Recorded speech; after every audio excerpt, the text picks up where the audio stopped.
All right, everybody. Welcome. Hey, welcome to the live well Monday night kayak night. Appreciate all you guys joining us. No intro video tonight. Redoing some things here. I know it looks a little bit different for you guys, but still, hey, it is what it is. And we will have you an intro video with Alex's beautiful face and all that coming up, very, very soon. I see Coleman's already joined us in the chat. Appreciate you joining us. And again, if you're listening to this or watching it at a later date, hey, we appreciate it. We love you guys too. Make sure you like and subscribe. Do all the cool stuff, click the notification bell and everything. Let's go ahead and get rid of a little bit of business so then we can get on to the chat with our guest. Again, hey, this Saturday, guys, I know it's a kayak show, but I got to announce it. Our Toys for Tots tournament on Lake Lanier out of Laurel Park. Okay, $5,000 first place prize, guys. $5,000. $80 buy-in. You can register the morning of now and bring one unwrapped toy per angler. And we're going to have a good time. Now, the weather is going to be kind of, it's going to be cold, but still, Lake Lanier bass will be chomping. You guys definitely come join us. And if you don't want to fish, come bring some toys away, and it'll be about 2:30. Join us, and it'll be a great time. So that's the only thing I got tonight. Alex, you got anything we got to shout out before we get started? No, I don't think so. You think you're good? All right. So, okay, well, good. So let's go ahead and introduce our guest tonight. You see Southwest Indiana Outdoors out there, but their names, Chase and it's Calah. You know what? I said it right the first time, right? I always do that. Kalah Carlock. I suck, guys. But anyway, I appreciate you guys joining us. They are a husband and wife duo, kayaking duo. Is that a good way to say? Yep. Good way to describe you guys.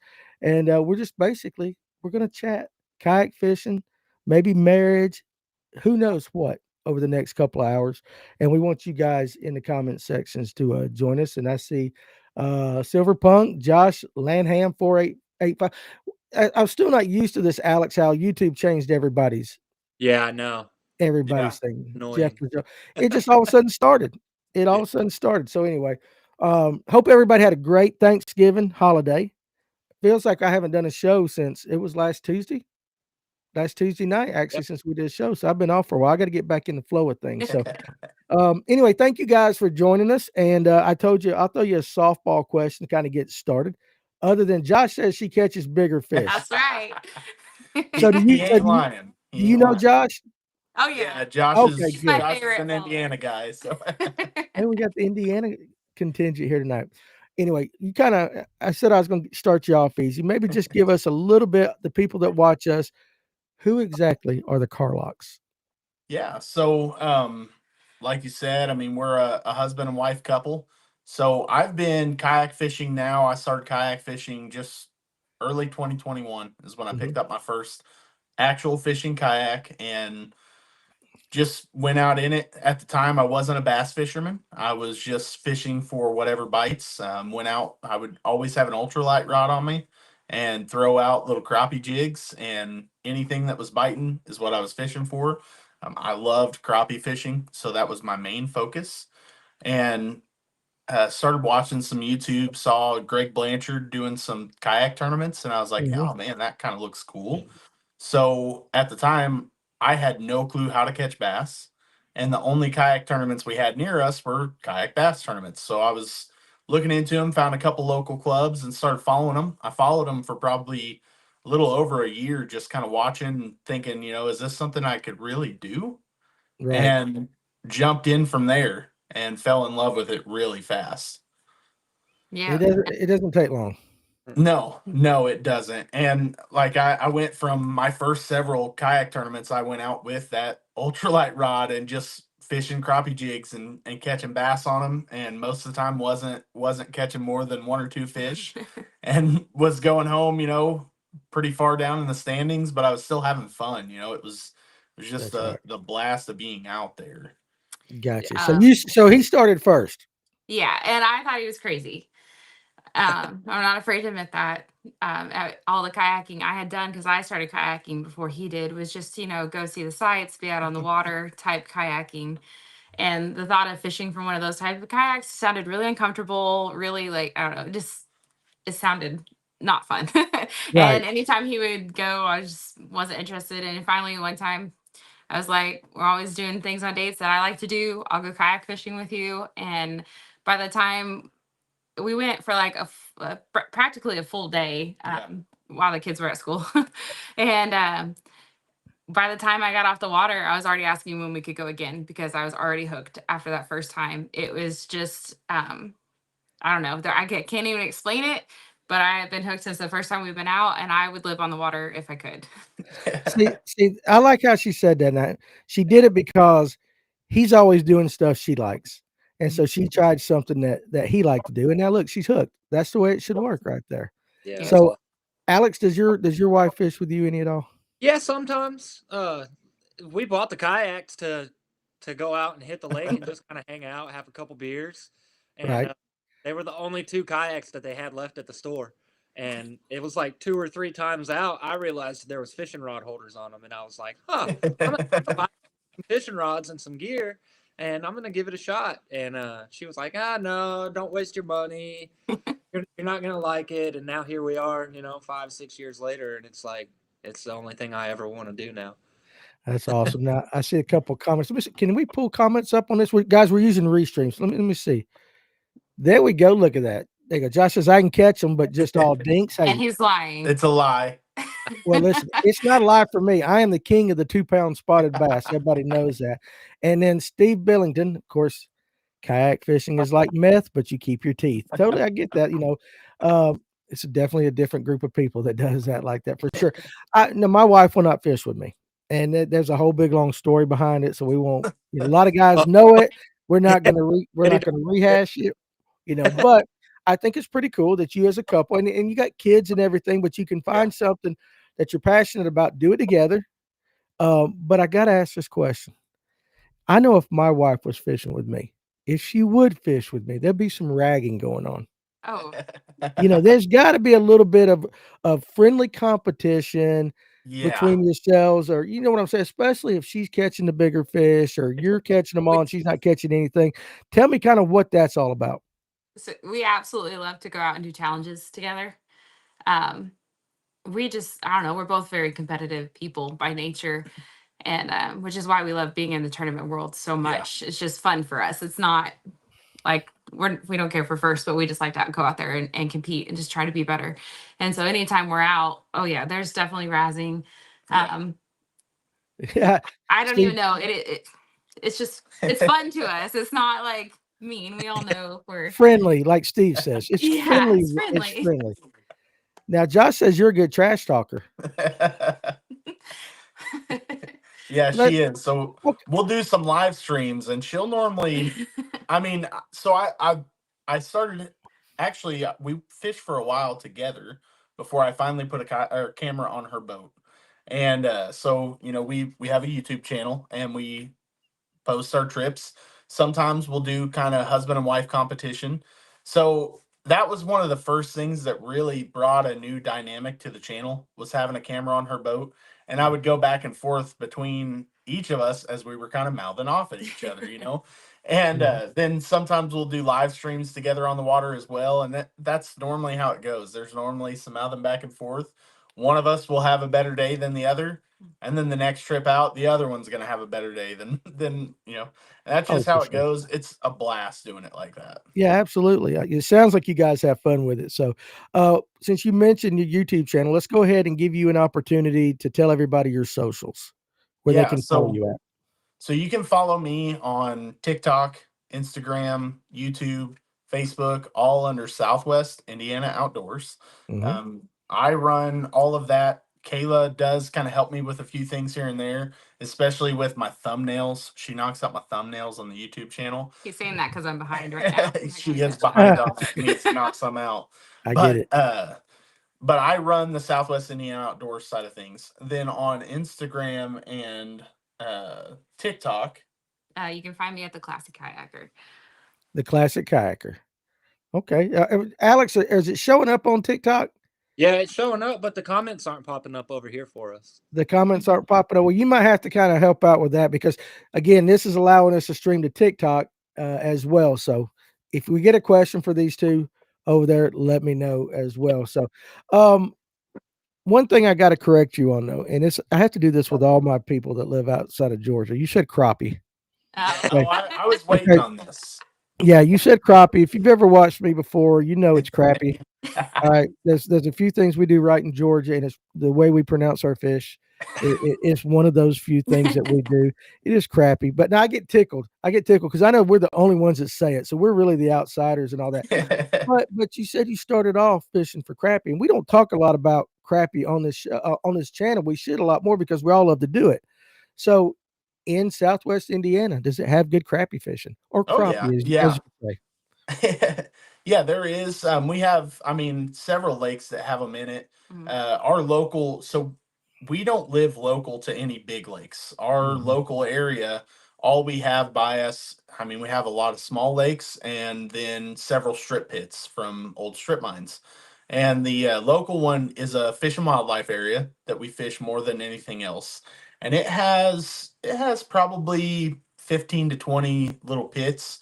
We fish two or three of them regularly, and they all have good crappie in them. Sometimes, I mean, sometimes you'll be chasing them, and they'll be hitting full size chatterbaits. I mean, you can get some good ones out there, and that's again, that's what I loved fishing for. Um, so when you can throw bass gear and get crappie chasing them, it's a blast. Yeah, let's pull up this comment right here. Cor- it's a Benefiber can help with a good crappie. That's not the one I meant to hit. I meant to hit the one right above it. Oh, Josh Crappie. Of course, our guys over in LSU are always going to say this. White Perch, congratulations on you guys stealing another school's coach as we go. And hey, listen, do y'all follow football? Are you Indiana No, fans? No, we not don't. not at all. Okay, good, because y'all about to get stomped. Y'all about to play some real teams. I'm just letting you know what's getting ready to happen. Let's see, let me pull that down. Okay, so I want to ask each of this because both of you got your own strengths, your own likes. So we're gonna start with you, ma'am. Okay. We're gonna start with you. What's your favorite way to catch bass, and what's your I favorite fish to catch, regardless? um It's so hard because smallmouth are so much fun, but I don't have the opportunity to do that very often. Like they're just not Right. around here. We have to travel. So definitely largemouth is my favorite right around here. And I absolutely love catching them on a buzz bait. It's just so much fun. Um, Okay. it's my favorite. It's in my well, earlier this year, this fall kind of shut off for me, but during the spring I was killing them on a buzz bait and it, that's been my favorite this year for sure. I like it. Topwater gal, right Oh there. yeah. Now I Yeah. got to ask you a question though. What color is your White. favorite? White. White. Have you ever thrown a black one? So I have a black one. I just got, well, I can't say just got. I got a black one this year and I just haven't caught a single fish on it at Keep all. keep throwing it. I promise you. Alex, what are the two color buzz baits we like to throw around here? At least me. What do I say? I like to throw a copper blade. You do, but I say there's black and then there's black. And if Yeah. black ain't biting, you throw black. Yeah. USA hey, why are you always mad? Well, thank you, Roy. It's because he waited so long to ask me to be on his podcast. So it's just we have some beef. You have some beef? Okay, I understand that. So we want to stay on her good side. Um, tell Dan. Oh, listen. So we got to pull this up. One Yeah. bait that I can't stand is a whopper plopper. I'm a buzz bait guy. I think the whopper plopper should be banned, and it really should be banned 100%. Now, Alex, go out and throw. I'm gonna read some of these comments and all that. You go out and throw a question for Now, them too. Kayla, why don't you tell them what your PB was caught on? Oh, Oh my PB was caught on a whopper plopper, actually. well, guys, thanks for joining us tonight. We will see you on the next edition of Monday Night Kayak Fishing. Now, listen, it's cool.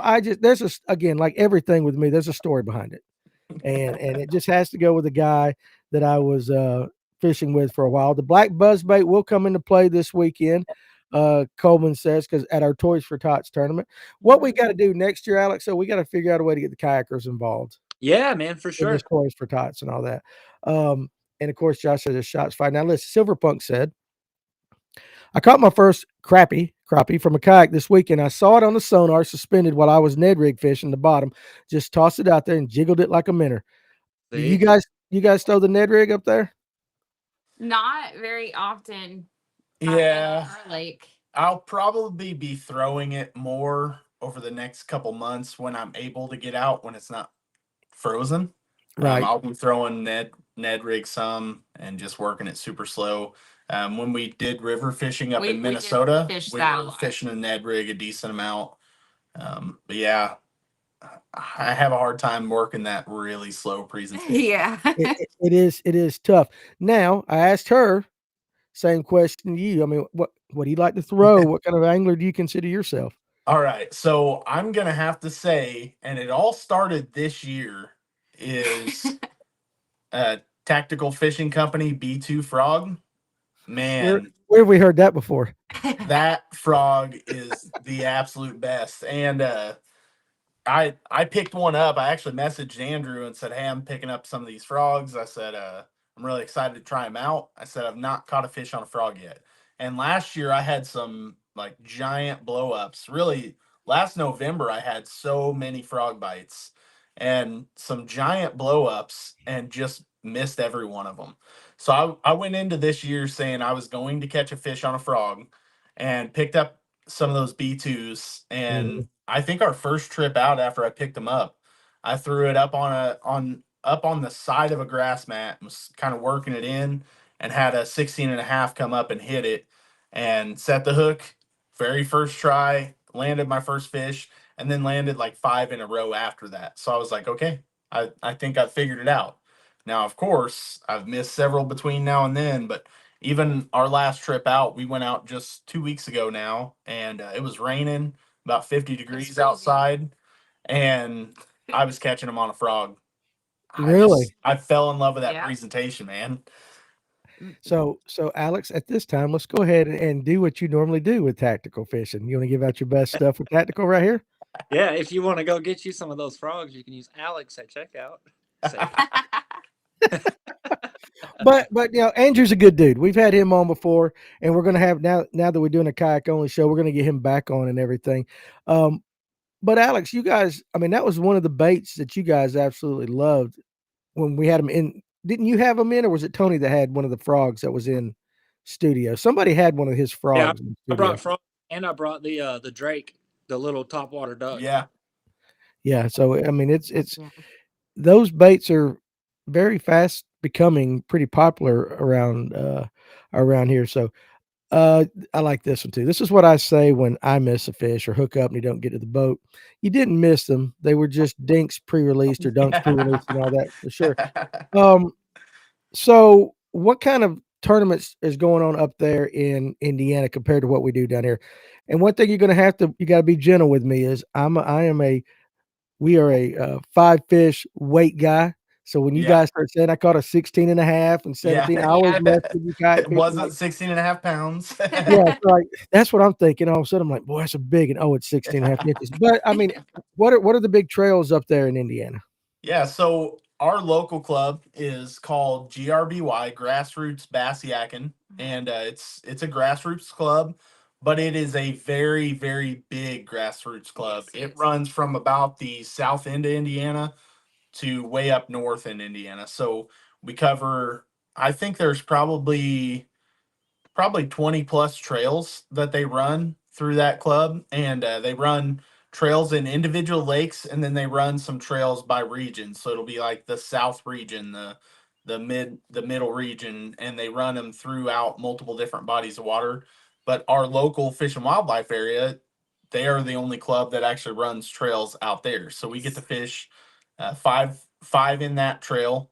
And that's my favorite tournament every year because it's our most local. And there are a lot of tournaments in Indiana. We also have Southern Indiana Yak Anglers Club, which is another one that's somewhat local to us. All the lakes on it are a little bit further, but they have some lakes that are within driving distance of us. So Indiana is definitely very tournament friendly. We have quite a few, but yeah, Grubby is definitely one of our favorites. And I mean, we love the fact that they're local to us. And our last tournament of the year, I actually pulled off my first win. So There that you was go. pretty cool too. Silverpunk wants to know: do they allow motors? 2 motors. Do they allow you to use? Blah, blah, blah, blah. Do they allow you to use 2 motors up there? Why don't more clubs allow that? More clubs So don't allow it because kayaks have never been designed and built to handle even one motor. You know, people were just putting them on there, and it took a long time for clubs to accept it and start allowing motors. And now they're starting to build kayaks capable of handling 2 motors. So it's going to take some time. Yeah. You'll see it more and more getting accepted across the board. Yep. Okay, Yeah, perfect. it's as those kayaks are made that are rated for that second motor, I think we'll start to see more allowing it. Okay, absolutely. I got TikTok pulled up too. Want to give a shout out to Comfort Zone Outdoors 25. What's up? What's up with you guys? I wish we could get the comments on this, but I think this will work right here. I think we can do this. We can handle this. Now, Silverpunk says, or Steve Billington says, the reason a majority do not allow 2 motors is because so many follow KBF rules and they just cut and paste it. Yeah. KBF was making their the own. first ones to allow motors, period, though. Yep. Well, I'm still learning all these, so I don't know. So, Alex, do you Yep. have an opinion on that? Dad always said there's 2 types of trails out there, ones that allow motors and ones that don't allow motors yet. So And- eventually, everybody's gonna get it. Yeah. Yeah. Okay. What kind of kayaks do you guys run? I have an Old Town PDL 106. So we don't have motors, so we don't have to Yeah. worry about any of that. Yeah. we foot pedal around. So, but I love it. It's stable. It's comfortable. I have no problem being in it for 8+ hours a day. So, Yep. And then what- I'm running yeah. a bona fide P127. So You know what? It's like I love the NASCAR kind of ish like that. All you guys know the names, the model numbers, and numbers. Like, I run a JB32XYZ. I like that. I'm learning all this. Alex, you got something for him? I'm gonna catch up on the comments and the questions on this. Yeah, so is it largemouth primarily up there, or do you guys have smallies too? yeah, our area is largemouth only. If we travel a couple hours north, we can start getting into smallies. And that's something that we're hoping to really do more of next year. We did get to make a couple trips this year. We made a trip down to Tennessee and hit some smallie rivers in Tennessee this year. And then we were blessed to make the Kayak Adventure Series up in Minnesota and fish the upper Mississippi River and fish for smallies up there. that was so much fun. I mean, a 14-inch smallie would just bend a medium heavy rod in half. It was insane. Unreal. It was crazy. So, is that the most exciting place you fished so far? Oh, that was a It was blast. definitely, it Tennessee probably was fun Yeah. too. Tennessee was a ton of fun too. It was, but we didn't get anything of size, which was still fun. But getting up there I was new to rivers this year anyways. He'd been on one last year, still fairly new though. But so getting that is so different because you're not on a lake. You can basically, for the most part, stay in one spot. And when you're in a river, you have like -2 seconds to cast before you pass where you need to cast, especially with no motors. Like you have no control. I can't get back up past the current. My legs are too short. But Yeah, I get it. You need to get one of them Sakawaki 3200s with a 4-stroke right there. I guess never heard of that one, but hey, we'll go with it for sure. Now we talk about have you fished a spotted bass lake yet? No. So I've only Is that your caught a next few question? spotted bass ever. She's never caught one. We got to get them down here. Yeah. You guys, listen, Lake Lanier, you'll change your mind, won't they, Alex? It'll ruin Oh your yeah, life. I see some of the fish that Alex is putting up. Oh yeah. Oh yeah. Well, it was we got some big largemouth too. There was a 5-fish tournament. It took 25 pounds to win the other day. And that was like 1 or 2 largemouth in spots. 4 or 5 pound spots. Now, Steve Billings, he says smallies are just angry at the world. They drink Mountain Dew and punch drywall. And I would say that a spotted bass is probably the exact same thing, wouldn't you, Alex? Spots drink Monster. Yeah, they do. And then of course you got shoal bass and all that. We need to get them down here on that. Did you have something you were going to say, Alex? It looked like something was getting to come out of your mouth and I cut you off. Yeah, well, I was going to ask about spots. That's funny. No, it would be awesome. It's really weird because 2 years ago, if you would ask like what my bucket list items were, it would not have been fishing stuff. So now we're planning all these trips and adventures, and it's kind of crazy. See, that is cool. Now, Mr. Blair, he's kind of cool guy. He put. First of all, I put, whoa, too many cool people in one box right there. Is this allowed? Sure it is. And then, of course, Steve Billington, I'm not even going to pull that comment up right there. You guys can read that. What's up, Bible Bass TV over there on TikTok? Appreciate you joining us tonight. I know, like, listen, you guys over there. Again, we told you the comment section we can't control. And Billington is he is one of those too soon.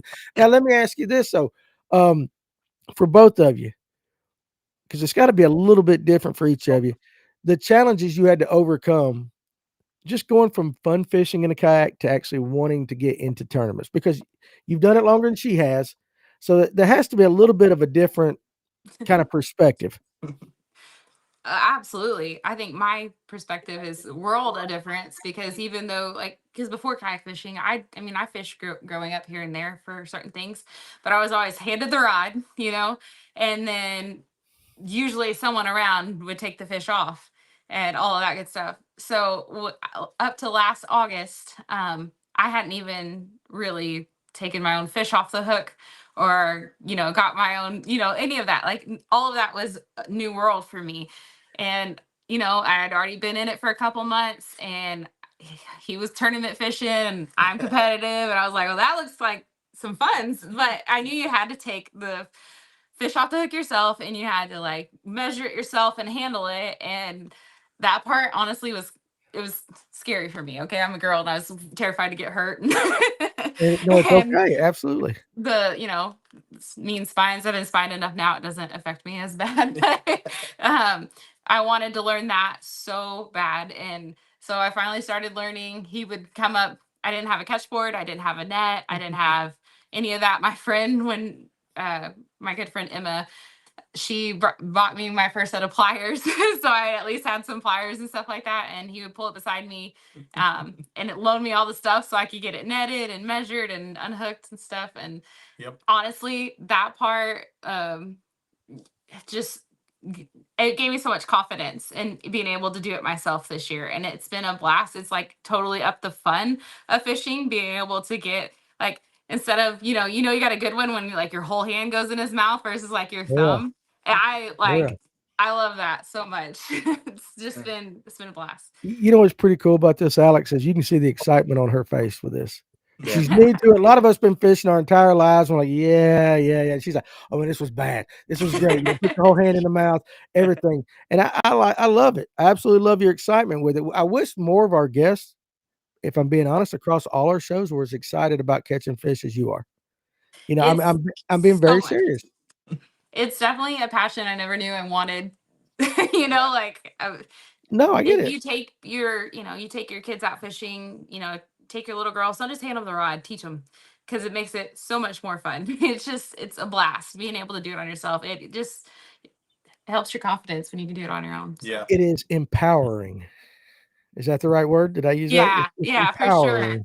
I remember the first, oh boy. Andrew said, did we all play in that match attire? Oh, the green. We are all wearing military green. It's green tonight, dude. It's hunting season. It's the fall. What else are you going to be wearing, Andrew? This is my favorite color to wear all the time, right. so it just worked out. If I didn't have my glasses on, it would bring out the green in my eyes. That's just the way it works. I know how to work this camera, man. That's what. What about you, dude? I mean, we hear she's pretty damn excited on everything. So, what about you? Yeah. So, tournament fishing, I totally went into it with the aspect of I'm going to have fun doing this. Like I said, when I started tournament fishing, I was literally bringing a crappie rod and throwing crappie jigs. And my first ever tournament, on my first day, it was 35 degrees outside, raining, snowing, and wind was blowing like 20 mile an hour. I was in a Vibe Seaghost paddle kayak. The only other people I seen out on the water on kayaks were in motorized kayaks. And I was like, what have I got myself into? Oh, yeah. And I fished 8 hours and caught a single fish. It was a good one, it was about 17 inches, but 8 hours, caught a single fish. And I was like, man, this was so much fun. Like I got finished with it, and I was like, yeah, this is worth it. And then I think my next tournament, or maybe even next 2 tournaments, I skunked in.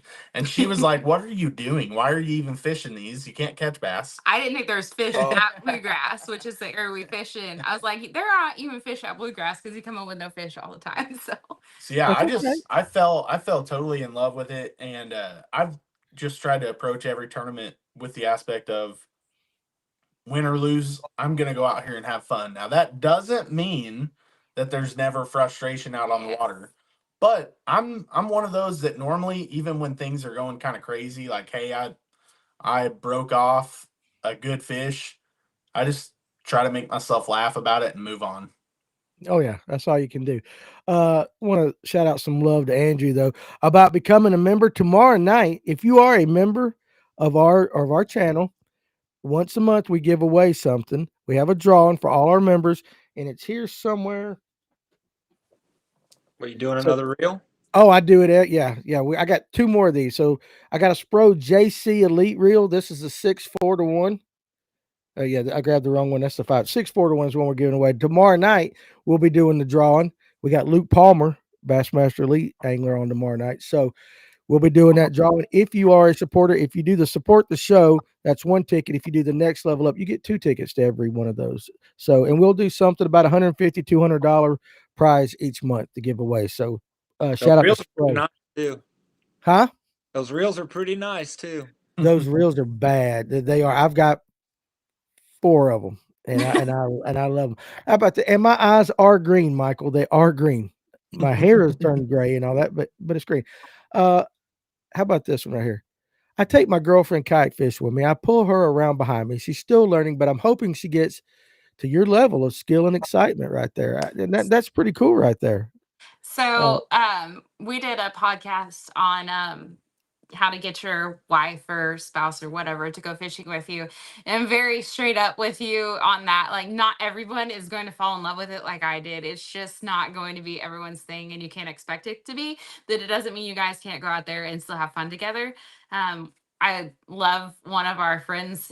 He brings his fiance or girlfriend, I don't know what they are right now, but whatever she is, she brings it out. It has she has her own black pack, but it's not full of fishing stuff. It's literally full of coloring books and like all kinds of little activities she can do. She has an umbrella and a fan, and she's just totes around out there, but she's still with them and still having fun. So it may not look the same as what it looks for us, but it doesn't mean it can't be possible. I don't know. I guess it was just deep down in there all along. I just needed somebody to pull it out. So I think it's fantastic. I really do. Let's see where we go. Alex, everybody does. First of all, USA Kayak Fishing. If you want me to give you a custom birthday call, I can do that. If you're a member and y'all give me your birthdays, I will call you, but it's going to be at about 11:59 the night of, and I'll give you that custom call right there. It can't just be something regular. And everybody keeps saying this, Alex. We're going to have to end up doing this. Andrew brought it up. We got to get an FNGO Kayak monthly event going. I don't mind putting my name on it, Alex, if you set it up. I'll set it up. You set it up. And we'll do that. Now, is that one of those online? It has to be one of them online things so that we can let all the foreigners, the guys from other states fish. is that how we do? You know, that say crappy wrong, but we'll let them fish. Let's see. Oh, I like this. So this is what normally happens right here. My wife isn't big on fishing, but she is big on being on the water sunning. And look, whatever gets you on the water together, it's fine. I think you both would prefer fishing. So let me ask you this question, unless you got one, Alex. Yeah, you know do you feel like fishing tournaments adds like a little bit of a level of anxiety to it also? Especially like that last hour and you've got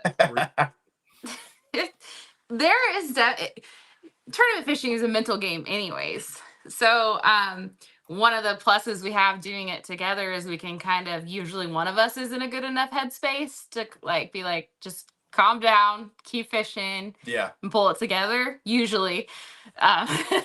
So we have that kind of going for us there. But it definitely, I mean, as much as we have fun no matter what when we're doing it, because it's not like I've did spectacular. I didn't skunk any of my tournaments this year, but I didn't like win anything either, not really. So we like to go out there and just have fun with it, but you still want to do good. Like, it's just gonna be there. You're still gonna want. Oh yeah, I am a professional donator when it comes to tournaments. I know that I am helping to support the guys that are going to win, and I go out there. Of course, you got the gear. I'm out there representing the company and being seen a lot. But deep down in, even though I know it, there's a part of me that wants to do well. Oh, Everybody absolutely. wants to Every win, time. and it's always that one guy in the tournament. I'll pick out one guy in the tournament. If we're going to do this kayaking thing, it'll be Alex to start off with. I'll pick out one guy. Like I just want to beat him. I don't care if I finish in next to last, as long as he's last. You know what I'm saying? So it's Oh, I kind of have like, one of those. There's do you? one guy. Oh yeah.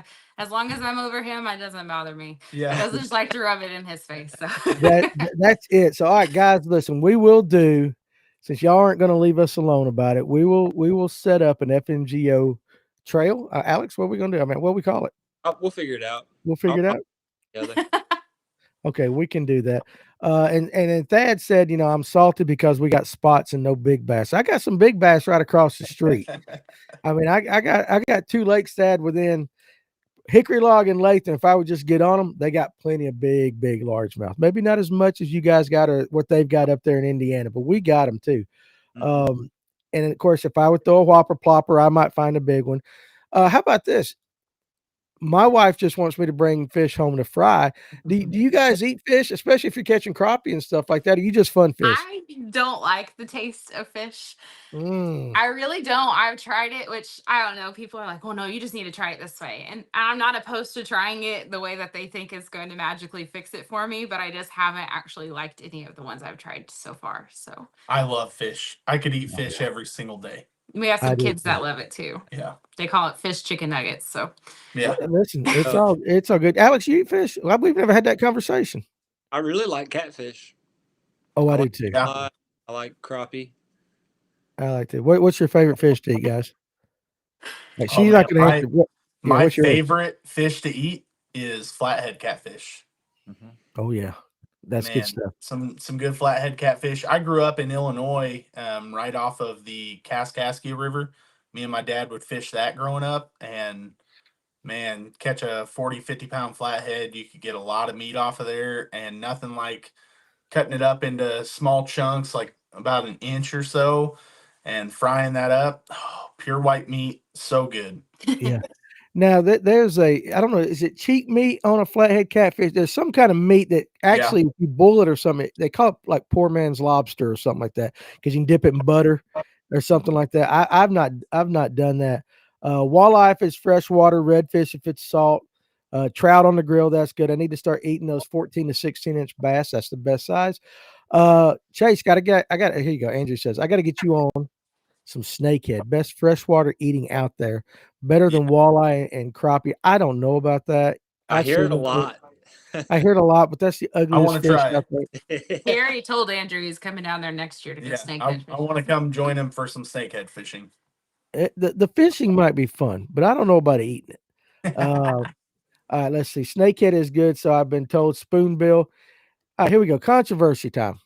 And I didn't read this, so okay, let's read it now. I used to date a girl whose family ate fried fish with maple syrup. I was skeptical to try it, but it was actually great. Has anyone else tried it? No. Never. It No. sounds odd, but we also eat something that a lot of other people think is odd called chocolate gravy. Yep. Now, you guys being a little bit southern, maybe you know of it. You ever had chocolate gravy? I think it might be the opposite. A lot of people say it's really odd, but we make chocolate gravy for our biscuits. So she's originally from Oklahoma, and her Oklahoma family made it. And I first tried it when we were dating, and I was like, this is really weird sounding. Who would eat chocolate gravy? I was like, what do you put it on? She said biscuits. I'm like, why would you put chocolate on a biscuit? It's actually really good. And like my Really kids absolutely love it too. Who doesn't like chocolate bacon? I didn't have chocolate gravy on my bingo card for this episode tonight.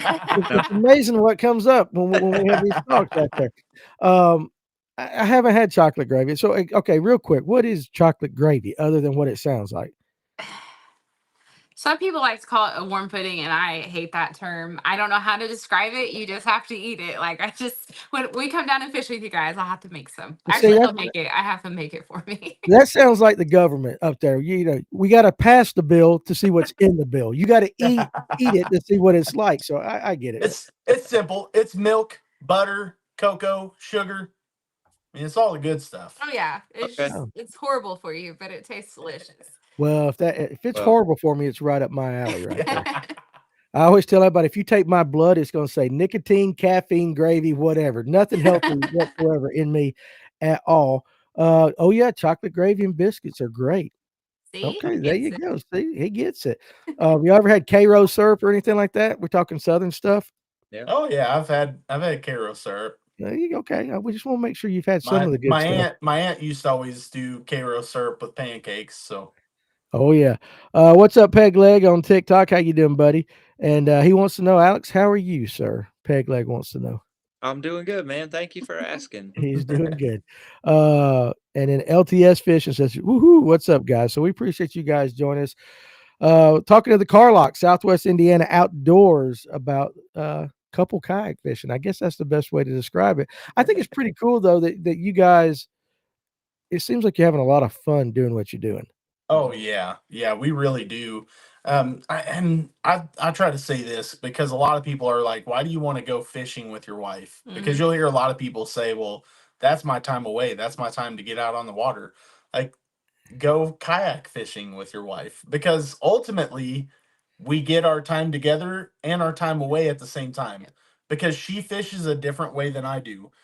Even during an 8-hour tournament, we may only see each other 3 to 4 times during that whole 8 hours, because we're kind of meeting up as we're going to our separate spots. We both fish very different ways and we fish kind of different water. So we're just kind of meeting up and saying, "Hey, here's how I'm doing," and it goes like that. So we enjoy Okay. our time together and get to do our own thing in a Okay. kayak. Well, let me ask you this. How about pre-planning a tournament? You guys get together and say, okay, we're fishing this body of water. You like to fish this way, so I think you should do this, or here's a good spot, and vice versa. Do you guys spend a lot of time sharing information and everything? Sort of. We haven't done a whole lot outside of our local. We have done some, but not just a ton outside of our local thing. If we go outside of it, I'm usually sticking a little bit closer to him just because it's new to me. Still kind of veer off here and there, but within relatively stick together. But at our local, we just kind of, he has his spots that he likes to go, and I have mine, and then we just, I don't know, we just kind of do our own thing basically, because we really do have pretty different styles of fishing. So Yeah, that was going to lead into my next question. So let's just say you found a hot bite and you want to beat him in a tournament. Do you, as his wife, as his partner in life, do you share that information, or do you say, you know what? It's easier to ask for forgiveness. well, Be honest. I mean, be honest. You're competitive. no, on the tournaments, if we are, he'll be like, yeah, I got one on a buzz bait, or I'll be like, I got one on this or whatever. But half the time he don't listen to me anyway, so it doesn't matter if I tell him or not. So That's us men. It's just what we do. My wife says the same thing. We don't listen. Now, I say we do listen. We just She have learned says to that, ignore it. Yeah. but she's the one that normally is like, "Oh, I watched this person's fishing video and I learned how to do this," and I'm like, "That's what I've been telling you to do for a while now. Like, why don't you That's ever right. listen to me?" That's exactly right. USA Kayaking. Now, this is true right here. Should there be an insurance policy involved, asking for a friend and all that?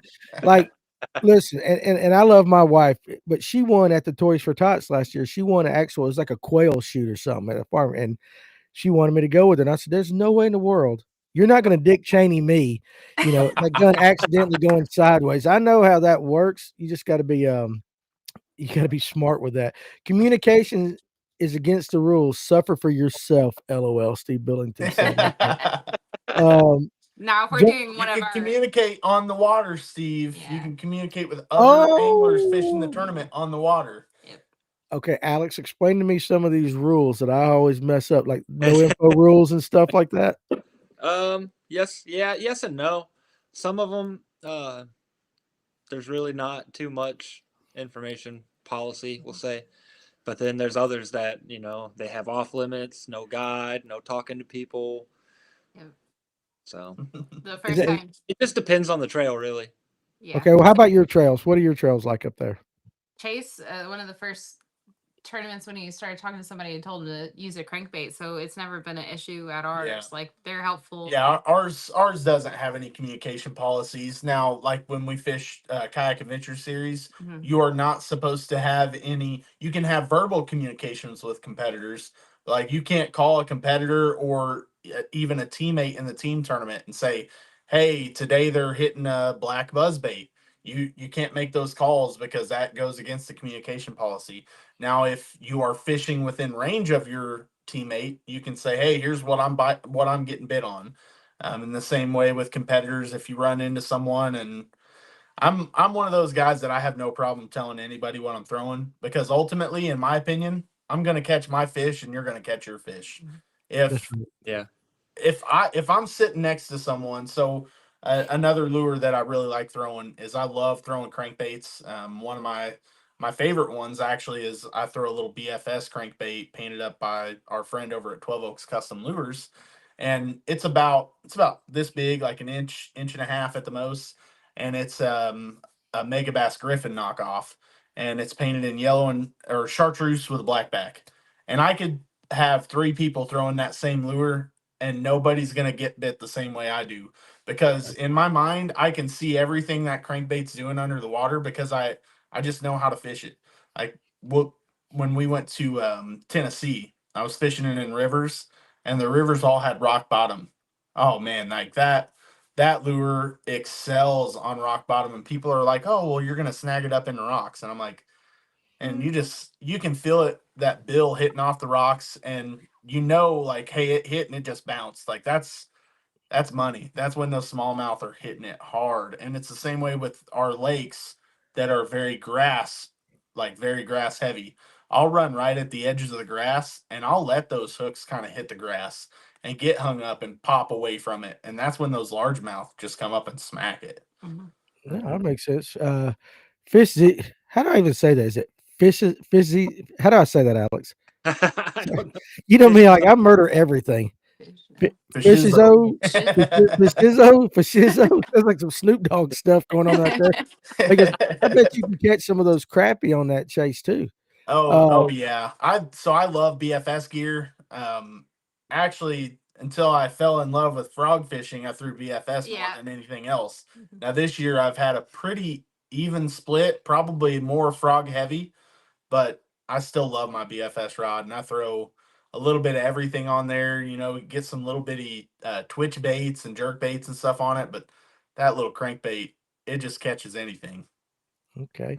Or So Alex, or like when you're mini frog fishing, whopper ploppers. I don't say that. That Whopper Plopper is against the rules here at Fish North Georgia. we like You know chocos. why he doesn't like whopper ploppers? It's probably because he hasn't used one of the flat sided from Yeah, Publix. that's true. No, well, I probably haven't, and I probably should throw them. The problem was I had a partner that was throwing it in tournaments when it was 17 degrees out Oh, on a DC Corrado reel, and all I heard was yeah, pop, pop, pop, pop, pop, pop, back just over and over. And he threw it every tournament, and he threw a big like ocean size one like that, and so he never caught any fish. And I tease him about it, but I can't stand that sound. I know it catches fish, but it's kind of like I just can't bring myself to throw it. You were going to say something, Alex, before. Yeah, You had so a question. What did when you you're frog fishing, how's your hook set? Do you count or do you just wait or how does Chase do it? so when I went into this year, I told myself I am going to count to 3 before every hook set because I missed some big fish like I've recorded everything now for 4 years. Like I there's been maybe 1 or 2 trips over the last 4 years I haven't recorded. And I missed some big fish last year. So I told myself going into this year, I'm going to wait till 3. And at that 3, then I'm going to give it everything I got. And that's the way I started out this year. I don't necessarily give myself that 3 count anymore. I can normally just make myself pause. And every time I throw a frog, I expect it's about to get bit because that's the only way I can make myself wait. If I'm not focused on that frog and knowing, hey, even in that 50-degree water, if I'm not in my mind saying, hey, this is about to get bit, then I'm going to set the hook too early. Mhm. Okay. Okay, that makes sense. What's your frog rod setup and all that? What do you like to throw it on? So I run a Yak Rods, heavy Foundation Pro.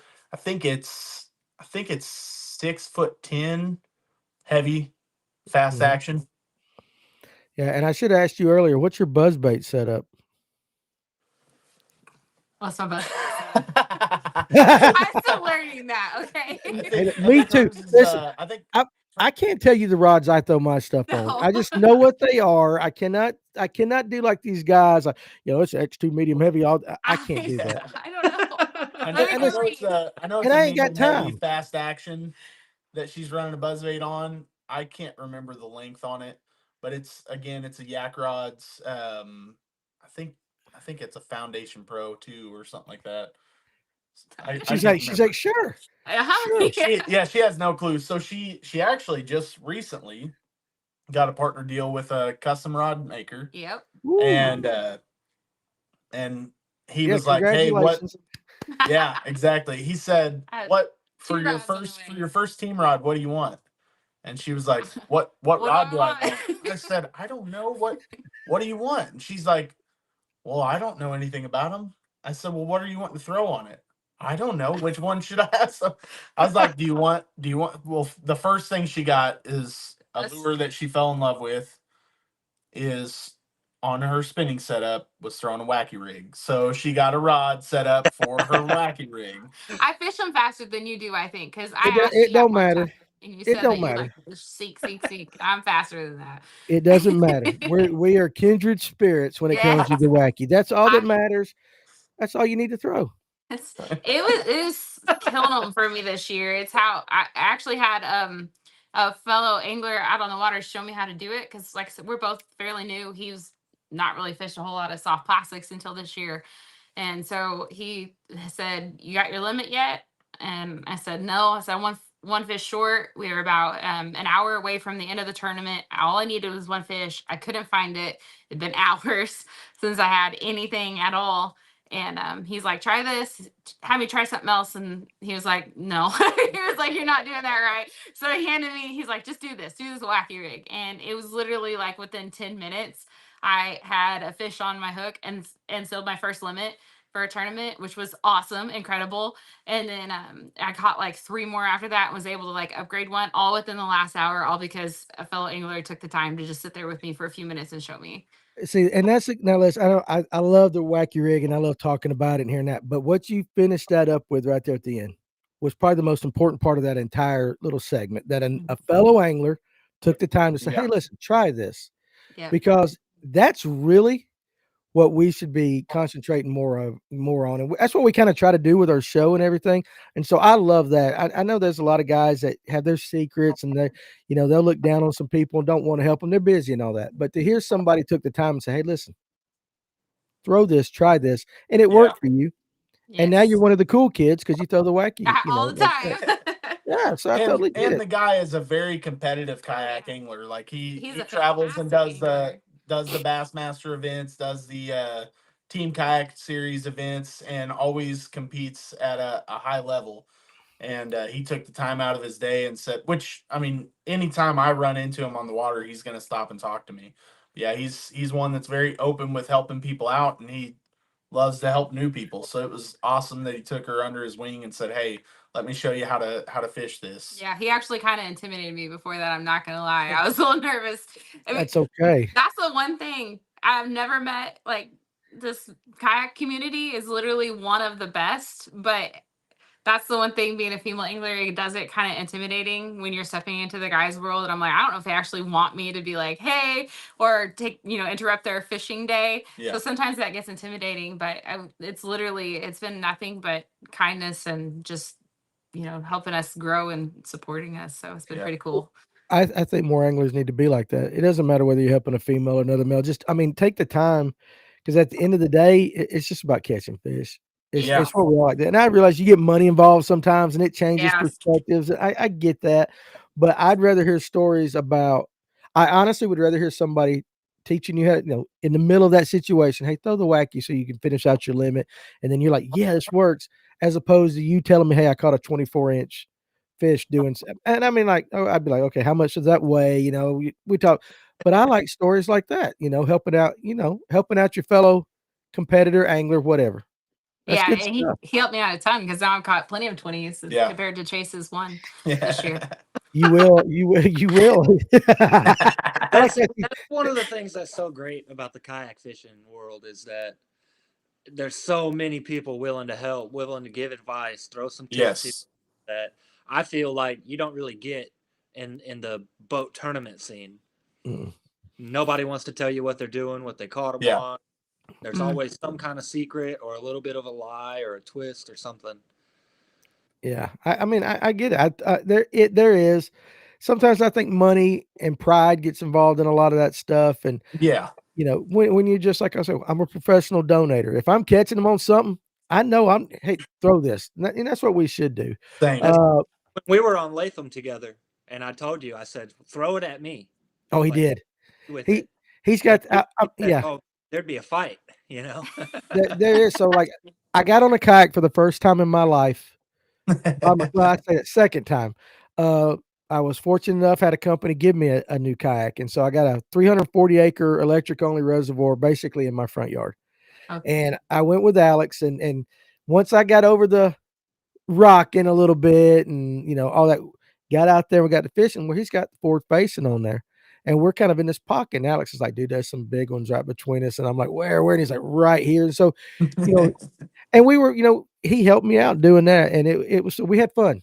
Mhm. And at the end of the day, Yeah. that's what it's all about. Now, if we were in a tournament, would Alex have told me those fish were there? Maybe not, but it don't matter. It don't matter.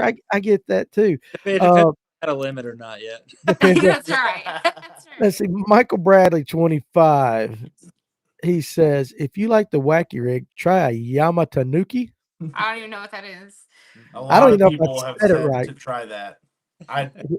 I've never thrown it. What is it, Alex? That's Do what you I'm know? trying to figure out. It's like Never- a spro cover scat or whatever it is. Looks like a turd. Oh, those yeah. turd birds. I didn't know Oh, that's what they were A called. lot of people call them the Yamaduki. got you. Okay, I know what you're talking about. Yeah, I've not figured that bait out yet. I mean, I've seen that. I really doesn't understand that. Let's see. Okay, How do so you throw your wacky rig? You throw it weighted or weightless? I do a little bit of both. We have a lot of grass, and so it kind of depends on the area I'm fishing it in. If I want it to punch through the grass or not. Oh, Danny's favorite. what is that? Punching. Punching? Oh no, listen, I don't like no. I don't punch. It's horrible, but that's sometimes our lake is just completely covered, and it's Do you like. really punch like with the heavy Well, I weights don't and all? like. I just when I say punch, that's probably the wrong term. But like Yeah. when I want it to just be able to kind of fall through it, the grass, then. Oh yeah, that's it. But if you I used have the you ever wrong fished? term. Sorry. No, it's fine. I get it. But if you ever go to Gunnersville or one of those lakes where they actually punch grass mats, now, We haven't been there, but we both talked about punching because our lake is very simple. Actually, I just got a new rod in the mail today, and it's a punching rod because our lake is full of grass. I mean, we have super thick hydrilla. If you see any of our videos, probably 75% of the time we're fishing grass, and we have some big thick hydrilla mats. And so I'm like, punching is a technique I have to learn, and that's really why I focused on frogging this year as well, because working that frog on top of those thick mats is a ton of fun. And I would love to go fish Gunnersville because I'm used to fishing grass lakes. You know, that's what I fish the most. it's different. It's different. I It's mean, hard. it is, and unfortunately, we were there filming, so we didn't have a lot of time for them to actually teach me to punch and all that. We just had a little bit of time, but that was the most boring fishing I've ever done in my entire life because you're just basically throwing at grass and hoping that fish is underneath it. Yeah. You know, and then I'll get pick it up, just throw it at that part, and there's nothing to it, but there is something to it. And I guess if I'd have hooked one, I would have liked it a lot better. All right, let's see, Alex, read that one off. I got to take a step off camera for a second. So what hook do you use for your wackies? So I think the hook that she's used the most has been a VMC. They're Does it have the wacky weed guard hooks. on it? Obviously, probably since you're fishing grass. Yep. Yeah. Generally running a weed guard. We do have some without a weed guard, and we'll run them without weed guard sometimes, but generally we're running weed guard because I mean there's even when the grass isn't thick, there's grass there. Yeah. Yeah.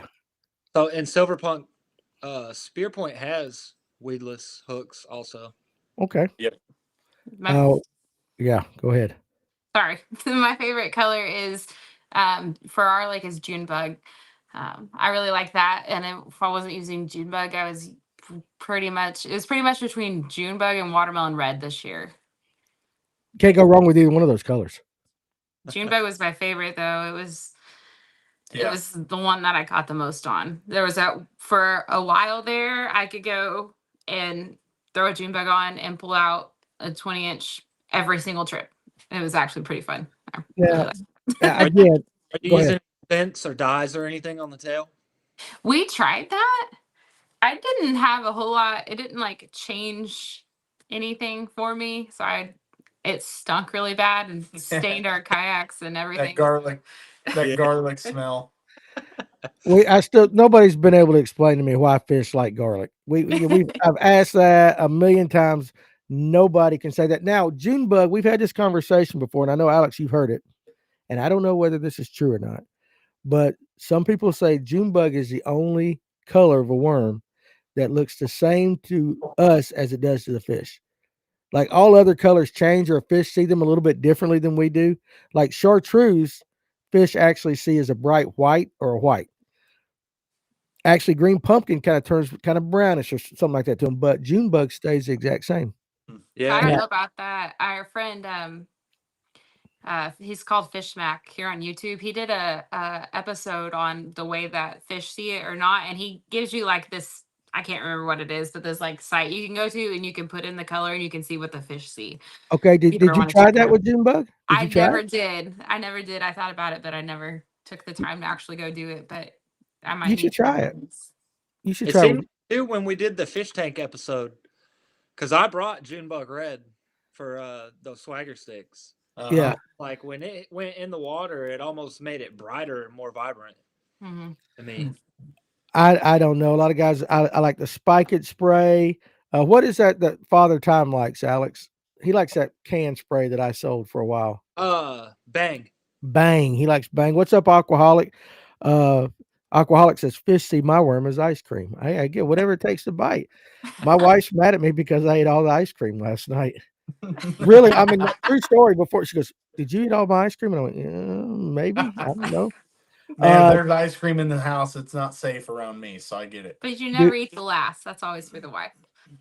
No, well, I mean, that's probably what you should do. That's not what I did. And I'm actually supposed to be on a diet right now. So, I'm not supposed to be on it at all. Alex, I took your advice and ran a weightless curly tail worm across the grass lake at Juliet, and I caught an 18-inch largemouth second cast. It's got to make you feel good, dude. So you help somebody out. Yeah. Now, why did you tell them that? Because they're talking about fishing a lot of grass lakes. I think we were talking about it here, and I was talking about running it over timber. Mm-hmm. And I'm trying to remember who was on with us. It might have been Ken, right? Hendon, and he Last week. Yeah, and he was talking about running it over grass. Looks like Okay. Yes, our fish tank was nasty. Can we really trust the colors? That it was a little dirty. We apologize for that and all that. I'm going to ask you this question. All right. So you like the wacky worm? You're cool. You throw a buzz bait. You're cool. But what's the one thing that you throwed? You're like, nope, not for me. I don't know. I'm trying to think. And Chase, same thing for you. What have you thrown that you're kind of like, nah, I ain't throwing this no more? So, sometimes I consider throwing the frog out, but it is a lot of fun, but I suck at the timing. I'm not quite as good as it with him. I haven't really met anything that I'm just like, no thanks. Oh, you will. Give it time. You will. For mine, I'm going to say something, and I know people are going to hate me for it. Spinnerbait. Really? I'll throw them sometimes, but man, I hate throwing spinnerbait. And why is that? I don't know. Nothing about it has just clicked for me. I would rather just get a bladed jig, chatterbait, and throw that. So you're around a lot of grass too, though. So yeah, that makes spinnerbait sense. probably works a little bit better. Yeah, spinnerbait. Like I won't lie, when I do catch fish, they're normally good, but I can just throw them all day long and just not seem to get anything on them. I don't know. I just don't have a spinnerbait figured out. I missed a question now that you guys said that. Somebody asked about jig fishing. Oh yeah, I remember I did see that. I saw that, and then yeah, right there, Silver Punk. Neither of you two like fishing a jig. So a jig is something that I haven't spent much time doing. Now, I mean, I'll run a Ned rig similar to the way you would run a jig if I'm fishing it, throwing it in areas like in wood and stuff like that. But no, I've not really fished a jig. I have a lot of them on the kayak. One of the guys that I get some of my soft plastics from also makes jigs, Dad Fish Tackle. I use his jigs, his bladed jigs. Now I love a bladed jig, bladed jig, chatterbait, whatever you want to call it. I love those, but Yeah. I don't throw a jig real often. I'll throw them occasionally. Swim jig, I will throw. I do like a swim jig. Throw a paddle tail on the back there, or since I've started fishing the Tactical Fishing Company baits, the MRE. Mm-hmm. Oh yeah. That's all we hear about MRE. We hear about the MRE a lot. Steve Billington said, throw a drop shot, and the answer will soon become the drop shot of things that you don't like to throw. John G says, yeah, drop shot for me too. And then Steve comes back and says, I hate spinner baits too. Rather throw a chatterbait or an underspin. Yeah, But then, underspin's fun. yeah, but then John G says spinnerbait is number one. So I guess it depends. And then Papa Pond Hopper, glad you're here tonight. Chatterbait over spinnerbait all day. And I think a lot is where you fish. Yeah, right? Yeah. The time and place. Yeah, let's Everything's see. got a time and place. One of the things that gave me confidence in a jig, though, was I got some small BFS jigs and fishing them on my BFS rod, and that was cool. Yeah. Fun. Yeah, I could see Little having JDA. fun with that. Yeah. Yeah, Aquaholic on TikTok says spinnerbait equals winterbait, as in winter, right there. So Now all Kayla hail. started the year off with a spinner catching a big fish. Her first fish of the year was a 19.5-inch largemouth on a big Colorado blade spinnerbait. It would have been back in probably late February, early March, something like that. So Give she us started give us off water conditions. What kind of water was she throwing it in? It was so cold because I was right after. Yeah, our lake hadn't been open. It wasn't very long nice at all. today though. Trying to think. And it was muddy. I was throwing black and blue spinnerbait, and it's not something I throw a lot either because I just honestly like knowing the right places and times to throw it. That hasn't clicked for me yet. I haven't figured that out. But I had gotten some at a fishing show we had went to, and I wanted to catch something on one of their lures really bad because I really like the people, and I just wanted, I don't know, I wanted to catch one for them. So I was fishing with it, and I landed.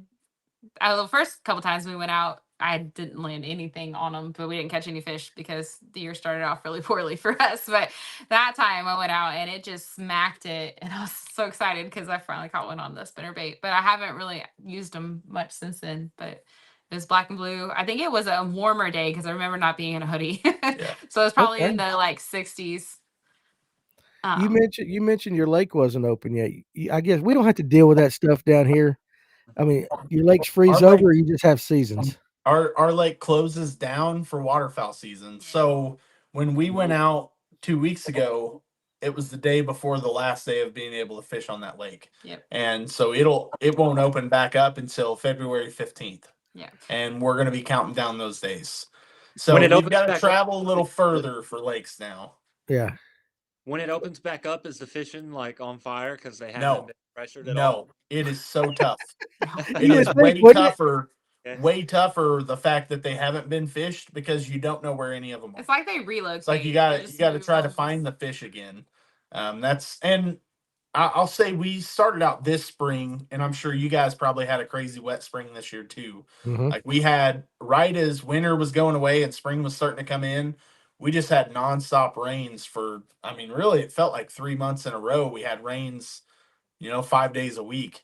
And like our first tournament, I was fishing, like most of my fish I was catching were up in the trees up on the bank. And I was pulling fish out of that in our first tournament. And that would have been the second week of March. But it's because the water was just up so high. I mean, it was all the way out the banks. And I was fishing over spots that had regular grass on them and fish were up in that. Yeah, I know it sounds crazy, but we got a lake probably about 40 minutes from my house called Carter's, and it floods a lot. When I say floods, it gets out of its bank and all that. And we have a lot of local guys like Jonathan Farmer and them. They love fishing it when it's up. They're pitching jigs and stuff around picnic tables Yeah. and pine trees and stuff like that. And they're just Yeah. waxing big spotted bass that get up there. And of course, it is spots and all that, but they love doing that. So when you say that, I totally can. Yeah. Totally, I can't relate because I never do it. But the guys that know how to fish, they can do it. Yeah. Kayaks, jigs aren't my confidence. Spinnerbait is USA Kayak Fishing Magazine, but Papa Pond Hopper says he mainly fishes ponds. I've thrown all different kinds of spinnerbaits and never had good luck. But I fished a lot of chatterbaits and they hammer it. Yeah. So maybe but see, I grew up fishing ponds, but chatterbaits weren't around back then. Yeah. All we had was spinnerbaits. And a jig was that old piggin jig, the old pork style Uncle Josh and everything, not the cool ones that we got now. Jeff Brazil, chatterbaits rank right up there with your plopper for me, Danny. So he does not like chatterbaits at all. I have more confidence in a spinnerbait than a chatterbait. What about you, Alex? I have more confidence in a spinnerbait, but I really like throwing the chatterbait, especially at schooling fish. I don't know why, but they eat it. So Yeah. They do eat it. Chatterbait, Patricia, hey, she's here now. Chatterbait ain't never won a classic. Maybe. John G wants to know, do you throw big swim baits in it at all? So I've played around with them a little bit, but I've never caught a fish on them. Like glide baits, right? Yeah, big glide baits. I want to catch one on a big glide bait so bad. I think I finally got a bite on one. I don't know. Some people tell me it's grass, but I think it's bite. but I haven't ever actually caught one. But I throw it around occasionally, especially for the fun of it. Try to figure it out. If you think it's a bite, then it's a bite. That's right. That's exactly the way it goes. It felt different, okay? Then it's a bite, dadgummit. It's a bite. We're gonna go. When Danny was young, he had to whittle his own baits, or is it whittle? It is whittle, and I don't whittle my own baits. How about this, Fajizo or Snoop Dogg? Do you ever run across Bill Lowen or Jacob Wheeler while fishing across the state? Only two I can think of off the top of my head. You ever run into any pros? No, haven't ever ran across them. Now I do have a friend that lives in Indianapolis that he's ran into Jacob Wheeler a few times and says like just super down to earth guy. But no, I've never actually ran into him. Okay, let's see. Alcoholic on TikTok said Lanier could use some 5 days a week of rain. Lanier is way lower. Are your lakes up there low right now? Yeah. Oh yeah. Last time when we went out, you could just tell it was. No, I thought they'd be up a little bit because we did get a little bit of rain, got a rain, but it just didn't matter. Yeah. Do they lower your lakes like on purpose? Some of the lakes here, the TVA lakes and all that, they lower in the wintertime, and a couple of core lakes they lower in the wintertime because they're more flood control and all that. Do they do that we have that on some of our bigger lakes. So if we went up to like Lake Monroe, Patoka Lake, two of the bigger lakes here in Indiana that are within driving distance, fairly easy, they get lowered and stuff with the winter coming in. Raccoon Lake, one that I used to fish a lot, it always had a winter pool that they would lower it. Our local is just, like I said, it's a fish and wildlife area. So it's whatever's coming in rain wise, you're seeing the lakes rise and fall kind of. Okay. I don't know why he's asking this. Alex, go ahead. I saw you had one. I just yawned. Oh, you yawned. I saw your mouth. I didn't want to take it up. Ever run into the crime junkie girls? I don't even know who that is. So Steve has been on the kick about Crime Junkie, the Crime Junkie podcast lately, but I don't even know who they are. I don't either. Listen, it is the worst podcast in the history of podcasts because it's first of all, it's two women. My wife and my daughters love them, but it's two women, and you can tell they're reading off a script because one will say that, and then the girl, like I would be reading the script, and then Alex would be like, "Oh, I can't believe he done that," and you can tell it's just absolutely scripted and everything, and it's terrible. Alcoholic says, I was born in Lafayette, Indiana, lived in a small farm town for a little bit up there. How close is Lafayette to where you guys are Pretty at? far away. So we are like probably the a good most thing. south you can get. We are called Southwest Indiana Outdoors is because if you go southwest anymore, you're in Kentucky or you're in Illinois. I got you. For your bottom corner. Couple of guys say when you fish it, you'll know when you're getting a bite on that glide bait. Be careful with the big glides. It's a deep and expensive rabbit hole you can go down. God. But I'm sure it is. I don't know why I'm so obsessed with it. I don't know. There's something about it. It's just so fun watching it swim in the water. And I'm more can't excited to throw them when we hit smallie waters. Like I was throwing glide baits more when we were on the river than what I am in our local lake. But I never threw my big ones in the river. So we also had some rough river conditions every time we fished a river this year. So lots of rain. Again, we seem to always hit them when it's really been flowing raining pretty a lot, fast. flowing fast. I got you. I want you to answer this too, Alex. Yeah. From Aiden Moore Fishing. What's the scariest thing you've run into while kayaking? The scariest thing you've run into while kayaking. And yeah, John G goes, here we go. Enter the Bigfoot question. We always talk about Bigfoot on here. Do y'all believe in or have you seen a Bigfoot while kayaking as well? I've never seen a Bigfoot. I am a No. big hairy guy, but I've never seen a Bigfoot out there other than maybe myself. Yeah. Okay, We that's don't really have anything scary in our waters. I mean, we did have a guy mess himself in our lake just not too far from us during our last tournament. Yeah. So it was kind of like the Caddyshack scene with the baby Ruth. You So guys know what I'm even talking about? Yeah, oh yeah, I know. He was leaning on a tree that was hanging out over the water, trying to let it all out, and the tree snapped, and he went in the water, went all over himself in the water, and yeah, he was naked around, swimming around in the water, trying to get cleaned off. Okay. I That did would not be a see sight. anything. So that's a scary one. That might be the For- scariest thing we've had. For sure. Alex, what about you, buddy? So, scary, I'd say I was out at night one night on Lanier, and dude, the fog rolled in so fast. Like I could hit the shore with my spinnerbait, but I couldn't see it. Right. And I had to use my electronics to get back to the boat ramp because I didn't know which way I was facing or nothing. Yeah. But I will say, last weekend I was out on Lake Lanier at night, and there was no wind, no nothing, and this is the first time anything like this has ever happened to me because I always laugh at people when they talk about it. Here we go. Here we go. Here we Dude, go. I'm fishing a dog light. I catch a striper, do my thing.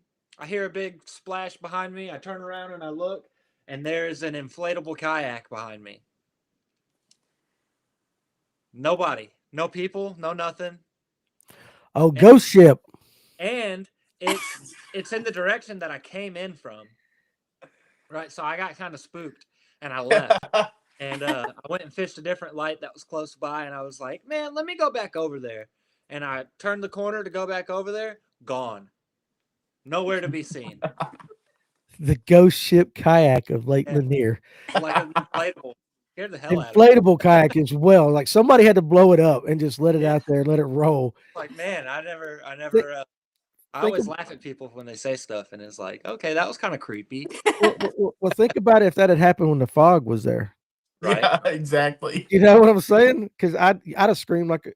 Don't take this wrong. I'd have screamed like a girl. You know, you'd have heard that. Aquaholic said he ran into a branch with a copperhead on it on the Oh, Carter yeah. River. that would Yeah, scare me. Yeah, I don't do snakes. Y'all got any big snakes on the water up there? No, Not luckily, anything big. not anything venomous. Do you have We- anything we see exciting at all? snakes. Is there anything exciting and scary in Southwest Indiana? Like we have beavers and stuff like that, but they just stay on their own. And Yeah, beaver come up and tail slap right I can't next to see you. them. I had a muskrat almost climb in the kayak with me. That would have been an adventure. Yeah. I literally smacked at it with the paddle and missed it. And when I smacked and missed it, it jumped up and smacked into my lure that was hanging in the water.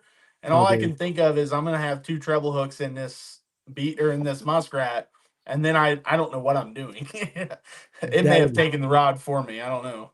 Yeah, sometimes you just gotta cut your losses right there. Yeah, So I'm telling you. you got it, dude. Papa Pond Hopper. Do you like throwing the jerk bait in the winter? I haven't had that much luck, but I know it's a lot of people's go-to in the cold. How's the jerk bait fishing? Do you guys throw it up there? Yeah, I've been using that a lot the last few times we've gone out. Honestly, the first time I pulled it out, it really wasn't winter yet. But I couldn't catch them on anything else. And I don't know, there were so many like schooled up little bait fish around us, and I couldn't get them to bite on anything else. So I was like, well, I can't get them to think I'm alive, little bait fish, but I could see the bass swimming through it. Um, and so I was like, well, maybe I can imitate a dying one. And I threw the jerk bait, and like almost instantly I got an incredibly hard hit, and it just took off. So I've been a fan of them. Of course, that one time we went out, I kept catching crappie on them. That got a little frustrating when we were targeting bass, but it's Well, still fun. if you're catching crappie or crappie or whatever on jerk baits, and it had to be pretty decent size. They were good. the one They were in good my crappie. the one in the picture you put on the thing. It was one of the ones I caught on a jerk bait. Yeah. I put that picture because I always put pictures of people catching bass, and I finally found someone holding a different Yeah. fish, and I'm like, thank you. Let me just put something different up. So I appreciate that. Now, Chase, you throw one? You like throwing a jerk bait? I will throw it when it gets cold. That's about the only time. Now I'll bust it out sometimes on the BFS rod when it's not cold. But Right. it's just I don't know. There's just something different about throwing a BFS, and I'll change my lures up on a BFS rod a lot more than what I do on anything else. I generally run like a speed clip on my BFS rod, so I can just make those quick changes, and I can switch between whether I want to throw like a mini max chatterbait on there, or throw that little BFS crankbait, or even throw in like those little jerk baits. I like more than a jerk bait, a little twitch bait. They have a Mega Bass Karashi. It's Yeah. a couple inches long, a little thin. That thing's You like good that? on that. You'll like a Depths makes one too. It's like a Wagasaki, and those are pretty good too. Well, Alex, Check that out. you like throwing a jerk bait, right? Yeah, I do. Or is it Tony? I like throwing a jerk. So does Tony. Throws it exactly the same way I do. But once turnover's done and it's really starting to get cold, I'm taking a rock crawler. Yeah, and I was gonna say that when he was talking about that little bitty crankbait, he was talking about, and he was talking about on the Tennessee River hitting it in that bottom. I was gonna say that sounds exactly like our wintertime rock crawler on Lake Lanier or Allatoona. That's what we like to do. Have you ever thrown a rock crawler, Spro rock crawler? Yep. See, that's one of our I go-tos. have some in the box. Yeah, great bait, great bait.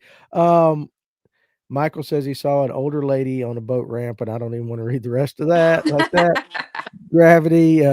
Alex, if you listen to Crime Junkies, you would have known that kayak was someone staging a drowning to cover up a murder. And I got cover up my murder. Well, that would be spooky, dude. That really would be spooky. Gator sunning and all that. Let's see. How about this? Have you guys ever fished Kentucky Lake? No. I have as a kid. I haven't been out since I've started doing it, but And we're only a couple hours from it, but never actually went down there and fished it. I know there for a while it was pretty terrible to fish, and now it's really taken a rebound from what I've heard and is really good to fish. I did actually fish Lake Barkley for about an hour, but it was in the middle of some family stuff that was going on, and that's right. Yeah. while I was on the water, we got some news, and I made the trip back to Indiana. Yep. I can follow where you're going. I was near Kentucky Lake a few weeks ago, but I was hunting up there, so I've never fished it either. But the locals love it. They say it's a great lake, so I've never been on it. You talked about bladed jigs. I like the mini max. Have you ever tried the micro max yet? I have not, and that's one I need to try throwing because I love a small chatterbait. Like, as much as chatterbaits are fun, the smaller the chatterbait, the more fun I have with them. And I'll tell you what else I catch on them a lot, on the mini max specifically, is I'll catch a lot of catfish on them. Like, and I'm talking good catfish. Even we have a little pond that it's not too far from our house. We'll go there and bank fish some and throw in a chatterbait. I almost always catch a catfish out there, and I'll catch in this tiny pond. I'll catch 4 or 5 pound channel cat out in it. On a chatterbait. They hit a chatterbait hard, but even the lakes around here, I'll catch pretty good sized channel cat on a chatterbait.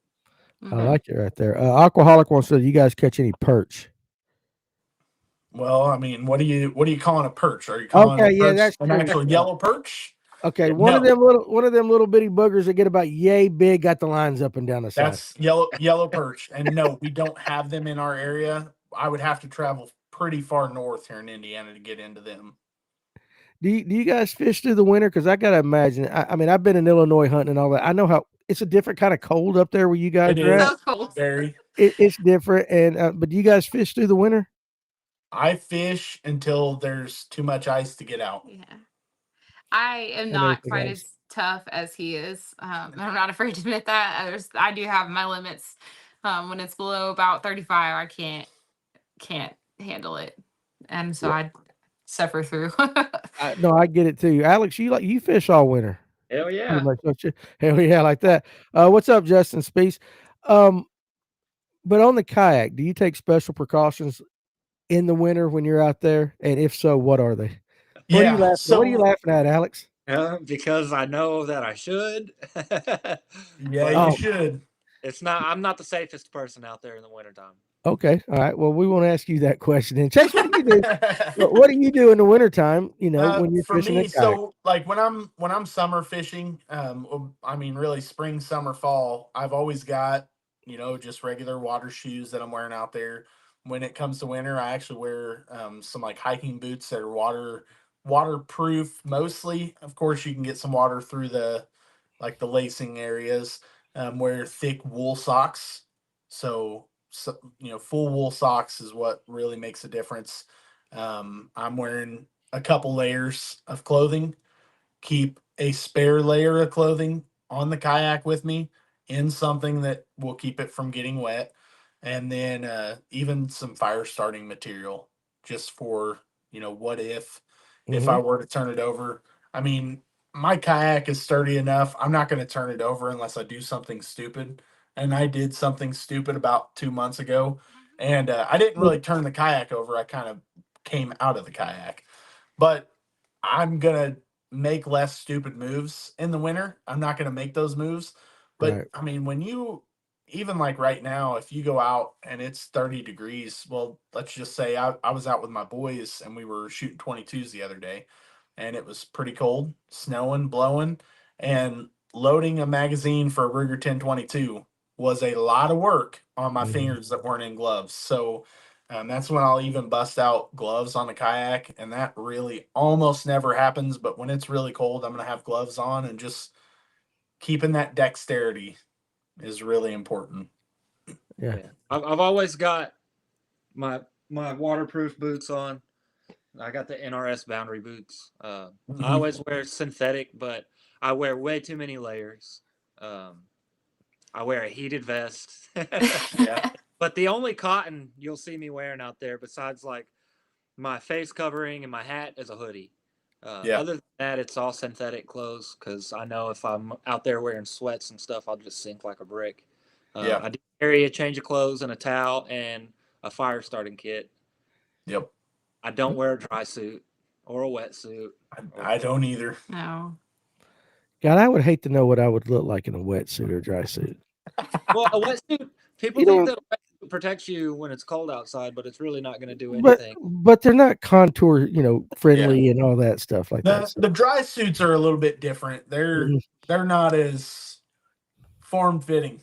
Form fitting. Oh, That's the word I was looking for. They look goofy. Well, I mean, if you've ever watched one of my videos where I'm fly fishing, waders do the same thing. I mean, they're terrible. Okay, I missed a lot of comments while we were sitting there talking. Don, I wear merino wool socks from Fish Monkey. They fit under my NRS boots. I'll usually wear like a regular sock underneath it to absorb any sweat or anything. But if you are sweating, then once your socks get wet, you're pretty much done. Yep. You see the comment right there, Alex? Oh man, thank you. John G, use your code, baby, right there. Okay. How about this for you guys right there? What's your tips for fishing in the cold? I went out Saturday and it was so cold. I had ice forming on my eyelids, on his rod, on his guides. Yeah. So, I mean, what's your And tip? I think Dip the rod, do the old swizzle stick. Every In the guy. water. Yeah. Yeah. Yep. Yeah, man, when it comes to fishing in the cold, just be prepared to fish slow. Slow. Everything I throw, I slow down. I'll still throw some moving baits in the winter, but I am throwing them slow. I'll even throw a crankbait here and there, which I know you guys were talking about throwing like deep diving crankbaits, but I'll throw a crankbait here and there, and sometimes I'll reel them down to depth, and then I'll work them like a jerk bait and give them that twitch. Right.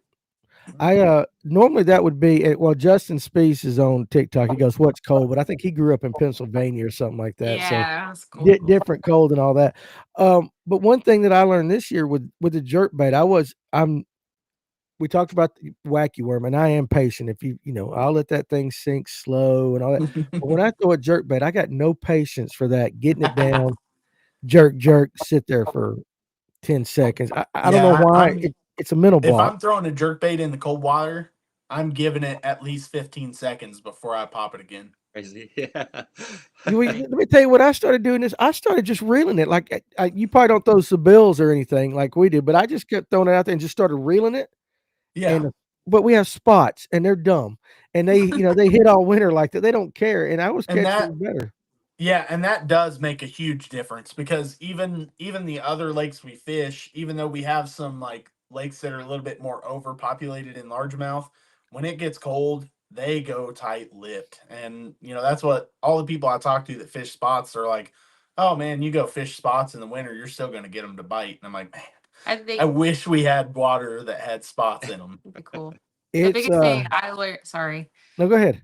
The biggest thing I learned last time when we were fishing is the bite is so much slower. So it's not gonna be like a hard strike. And I missed a couple fish last time because of that. I'd be like, oh, I think a fish just picked it up. But then there was literally like no movement. And I was like, nah, it's not a Yeah. fish. And then next thing you know, there's literally a bass flopping around. Oh, it was a fish. I just needed to set the hook and I It, just it's very different. different. Yeah, it's definitely different. Y'all got any power? What's that comment? Any power So plant lake? we have a power plant lake just down the road from us, but it is shut off to public fishing because it is really, really dangerous. It sits up like there's levees built up and it sits up really high and catches a lot of wind. And they've had several people die in that lake. So they actually shut it off to the public. We do have a power plant lake in Newton, Illinois, that's a couple hours from us that I need to go fish sometime. I've heard it's really good fishing. I grew up fishing a power plant lake, so me and my dad would go out. Now this was when I was a cat fisherman. Um, Me and my dad would go out and we would fish that lake. And if it was mid-November and snow blowing outside, that water was still going to be about 60 degrees, and you could just see the steam rising up off the water. It's Yeah. nice. Aquaholic wants to know, is that the nuke plant that you're talking about, the dangerous one?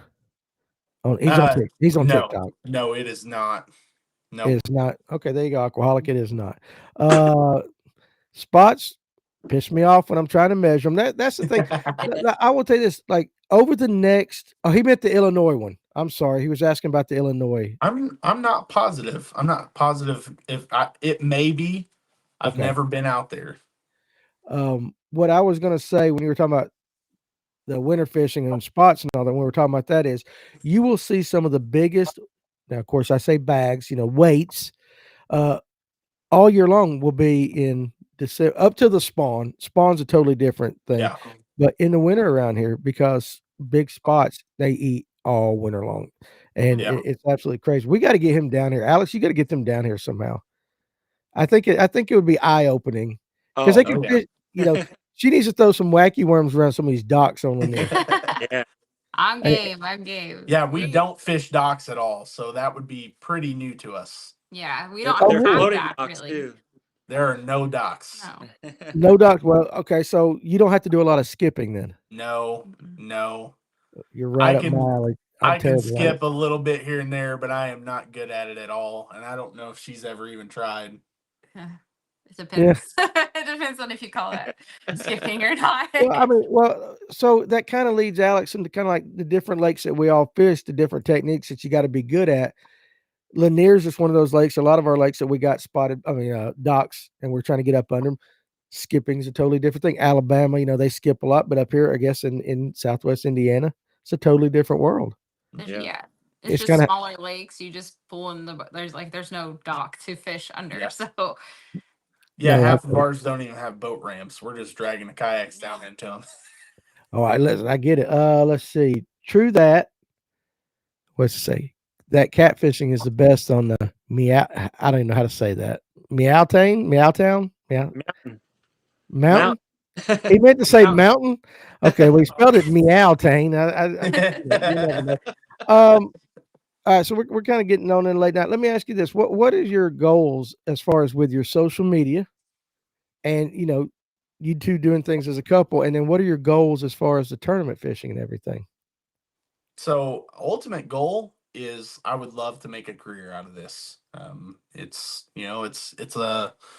a grind, 100%. We didn't really get into this, but she thought I was crazy when I started YouTube as well.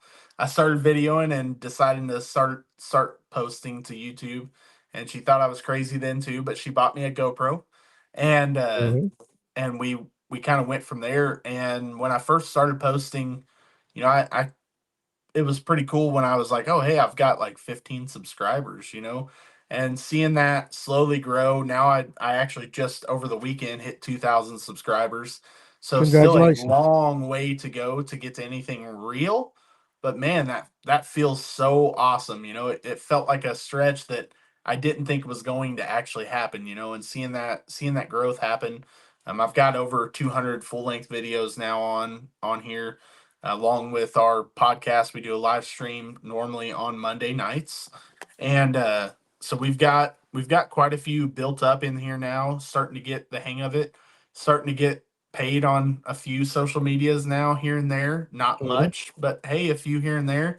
But it would be awesome to eventually be able to make a career out of this. I love Okay. doing it. Uh, Social media is a grind. YouTube is a grind. For people that don't know, Yeah. like I did a podcast with Wendell Fishing. It would have been early this year. I don't know if you know who Darren Wendell is, but he's big into kayak, and did a podcast with him, and that's exactly what we talked was, being in social media content creation. And a lot of people don't realize, they think that, hey, we just go out there and fish and have fun. Like, I have fun while I'm fishing, but it is a grind. I've got to make sure I get content when I'm out there. And then I've got to come back and I've got to edit. If we're fishing tournaments, I'm editing multiple cameras at an 8-hour day. I don't make it easy on him either. No, and I do all the editing. It's tough, ain't it? It, Yeah. it really is. I mean, it really is tough, and I don't think people really understand. I'm surprised every time we do one of these and one person watches. I Yeah. mean, seriously, to me, it's just kind of like, okay, somebody in this world doesn't have nothing better to do, and they're going to watch me talk for a little bit. So I get that, but 2000's awesome. That first thousand is the toughest. Yes, That first it thousand is. is the tough, and then when you get closer to like five, it seems like when you hit these milestones, it's kind of like, come on, guys, you Well, know. like I'm only a couple hundred hours away from monetizing here on YouTube.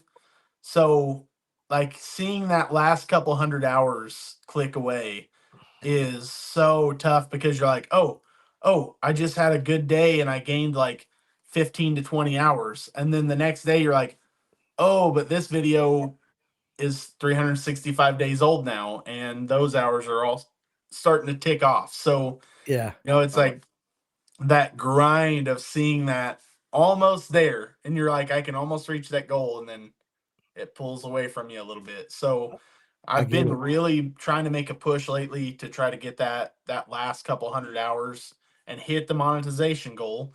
And I've heard that kind of helps out too, that once you hit that goal, that YouTube pushes you out there a little bit more. So hoping to see that before the end of the year would be awesome. I think that's definitely doable. Several people in the comment section have already said that they went and gave you a subscribe. But don't Awesome. just guys, don't just subscribe. Watch the videos, because what he's Yes. talking about is the watch hours. Um, that's the big thing. And then once you get all in that and you Yep. start reading your analytics and stuff like that, it'll drive you crazy. Trust me. It We will. do it. What's up, Pontoon Jody, our catfishing buddy? It's a job, man. It really is. It's a job. It It is. is It is. 100%. Sometimes I'm like, just don't even look. Don't pull it up and look today. But you know what? It's hard not to. Yeah, It is.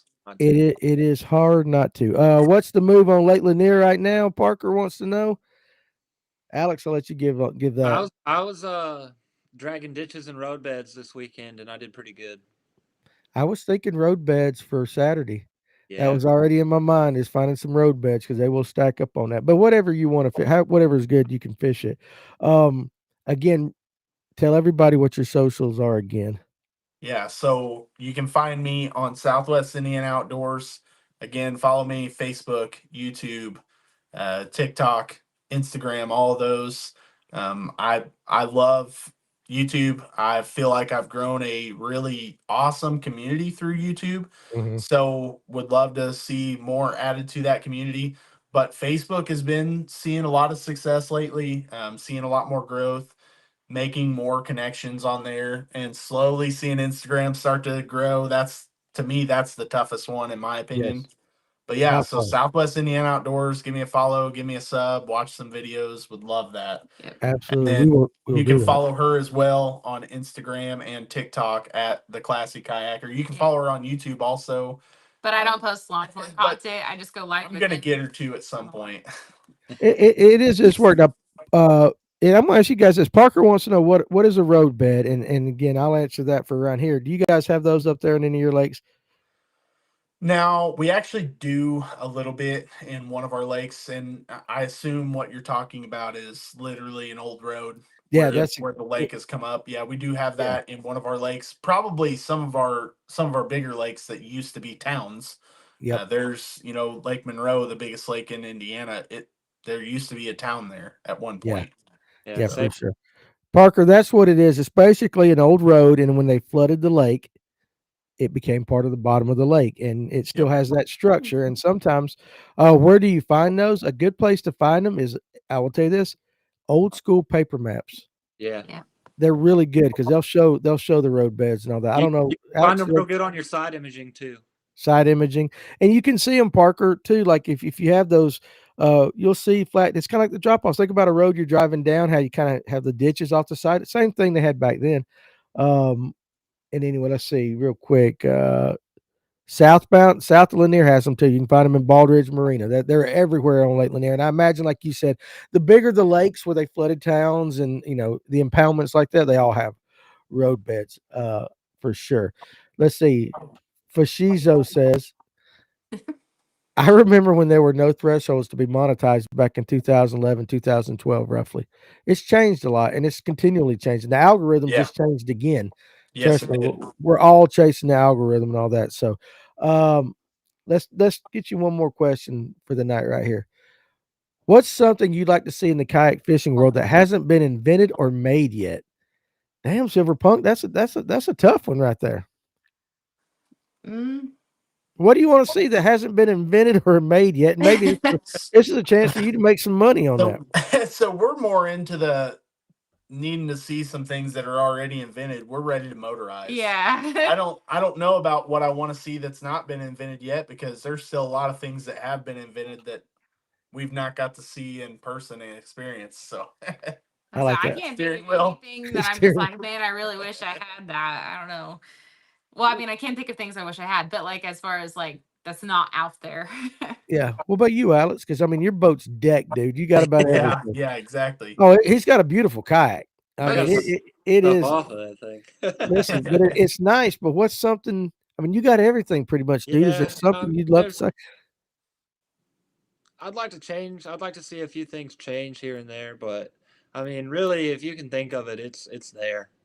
It's already there. It's just hands on it and being able to afford to buy it, because some of it's expensive. Yes. Yeah. Do y'all run sonar? No. We're actually no electronics on either of our boats. I don't have it on mine either. Steve Sturgeon, what's up, buddy? He's from Illinois. Not me. Yeah, he is. It doesn't intrigue me. From what I've seen, they're pretty slow, and I would be worried. I'd be worried. It intrigues me. Stuff up into the jet. For me, I like the idea of being able to run right over our grass Yes, mats. that's why it definitely has my interest. Every time I pull up my pedals to unhook the grass from around the pedals, I'm always like, man, I wish I had a flex jet. Well, But I'd be sucking the grass up and See, clogging they the say that it doesn't. I mean, obviously, it's not out yet. So to me, like, Yeah. because I was tempted to get in on the pre-order, like so tempted. Now we don't have the money for it, but I was tempted to find the money for it. And there's that part of me that's like, it's almost too good to be true, and I just kind of want to watch it play out before I put my money into it. But Yeah. I am definitely intrigued, and it's something I'm definitely watching. Yep. This is going to tell you how out of touch I am with the kayak world. I thought he was making a joke like Back to the Future, like the flux capacitor or something like that. I really So did. I didn't know. I it's didn't know it was a real thing. I was like, jet-powered kayak. Yeah. Yeah. Essentially. yeah, got a jet motor like tucked up into the hull. Yeah. I Exactly. mean, they're cool. I feel like they're really slow. I feel like they're going to be They slow. they are a lot slower than what I expected. I thought they were going to be faster. I think they're hitting, like, if they're running a big battery, and it's all by your battery amperage. But if you're running a big battery, I think they were hitting up to 5, but that was the fastest that they got. I think there's something there if you're into river fishing, or if you're fishing those thick grass lakes. That river fishing, not having anything sticking out of the bottom of your kayak to catch when you're in some of those shallow rivers mhm. would be pretty sweet. But I want to see them come out, and I want to see them really get used. I know that what's his name, the Wolf of Walmart, has been out kind of torture testing him a little bit, and he seems to be impressed. But I would like to have my hands on one myself and actually try it out. I've reached out to him, and I'm like, hey, I want to see this in a big, thick hydrilla at my lake. I want to see Yeah. if this can actually handle that, because Yeah. that's what would do it for me. If I could pull up on those hydrilla mats and motor onto them that'd be instead so of having cool. to paddle through that junk, Yeah. and motor up there a little ways and get up there to throw that frog. Oh man, Be a game that changer. might have me sold. Game changer for him. Something with the word jet in the name, and it's not fast. It doesn't sound right, does it? I really didn't know that's what you were talking about. And where is Crankin? Crankin will be. He'll be here on Tuesday and Thursday nights. I don't know if he did show up for the kayak episode last week, though, didn't he? He Yeah. did show up. So heated seats, live wells. I've seen quite a few of those. A 4-foot wide kayak. Don't they make one that's pretty close? I don't What's know the I how one? got close. one. It's pretty close. It's not. Yeah, the XTR's got to be pretty close. It's Yeah. very XTR is close. pretty wide. The New Canoe that new- Unlimited is pretty wide. That TAC Pro, the 128, that one I could see people making that front a live well with the 2 doors on it. I Oh, could see somebody man, turn that it into a well. TAC Pro is literally like a bathtub in the water. It is. It really is. It's so deep and everything. I've got my own feelings towards it, but it's a unique kayak. I think we're losing him a little bit. I think we're losing you just a little bit. Huh? What'd you say, Alex? They froze. Did they? No. Okay. No, they're there still. Okay, I there. thought me. Well, I don't know. It might be me. I don't know. But anyway, with that, first of all, I want to tell you guys. Can you hear us? Can you hear us? Yeah, I don't think. I think they were. I think they were lost. You know what? They'll probably pop back on here in a second because I definitely want to tell them good night. But let's see. There we go. They're back on here. Let's pop them up.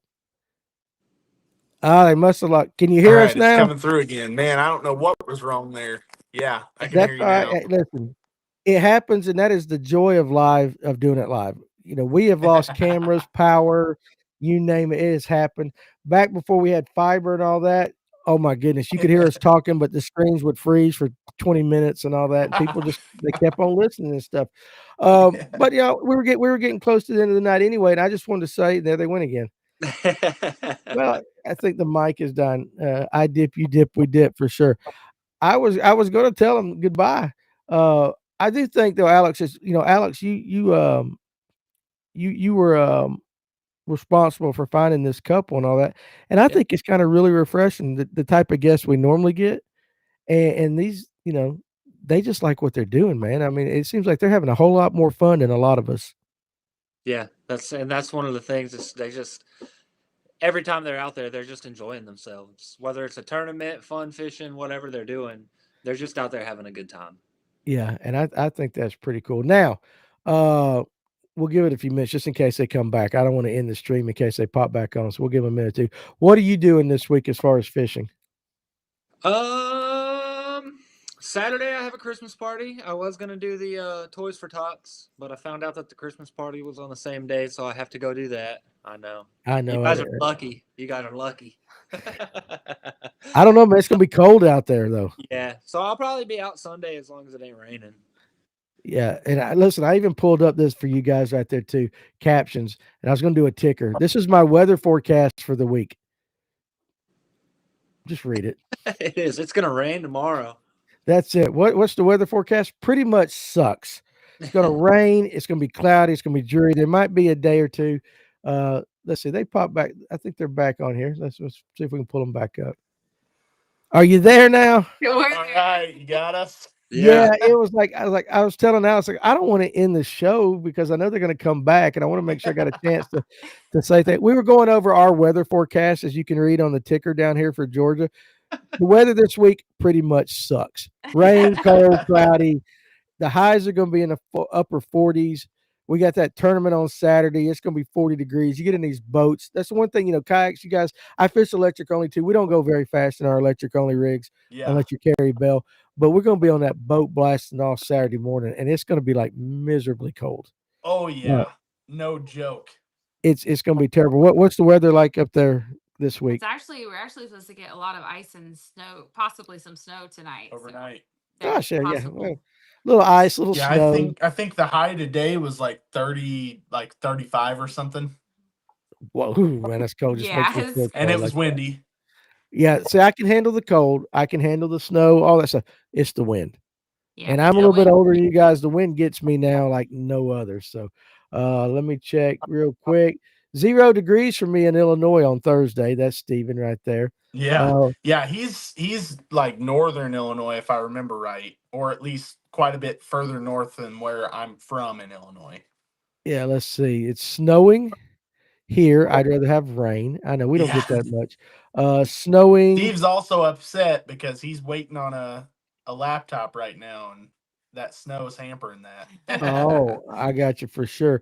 Yes, the weather last year for the Toys for Tots, it was cold too. It was very cold.